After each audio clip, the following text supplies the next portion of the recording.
इस्लामाबाद का बड़ी ही उत्सुकता से 23 मार्च 2025 का इंतजार कर रहा था। यह उसका सबसे पसंदीदा दिन था क्योंकि इस दिन पाकिस्तान डे परेड होती थी। उसके अब्बू, जो एक फौजी थे, ने उसे वादा किया था कि वे उसे इस बार आर्मी परेड और पाकिस्तान एयरफोर्स के F-16 विमानों का अद्भुत शो दिखाने ले जाएंगे। सुबह होते ही अली जल्दी से उठा, हरा और सफ़ेद कपड़ा पहना और अपने सीने पर पाकिस्तानी झंडे का बैज लगाया। जब वो अपने अब्बू के साथ परेड ग्राउंड पहुंचा तो उसने देखा कि वहां हजारों लोग अपने हाथों में झंडे लिए खड़े थे और चारों तरफ पाकिस्तान जिंदाबाद के नारे गूंज रहे थे।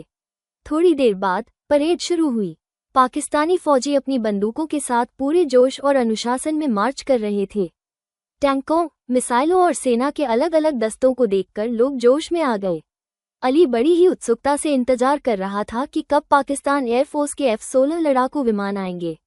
अचानक एक जोरदार गड़गड़ाहट सुनाई दी और अली ने ऊपर देखा। आसमान में F-16 विमानों का झुंड उड़ा जा रहा था।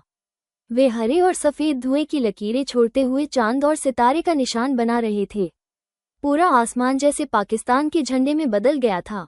अली ने अपने अब्बू से पूछा, अब्बू, 23 मार्च इतना खास क्यों होता है? अब्बू मुस्कुराए और बोले, बेटा, 23 मार्च 1940 को पाकिस्तान रेजोल्यूशन पास हुआ था, जिसने हमें 1947 में एक आज़ाद मुल्क दिया।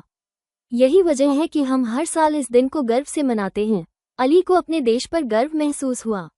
अचानक शाम को जब परेड समाप्त हो गई तो अली आसमान की ओर देखने लगा।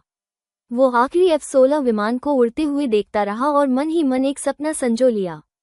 उसने खुद से कहा, एक दिन मैं भी F-16 लड़ाकू विमान का पायलट बनूंगा और अपने देश की रक्षा करूंगा।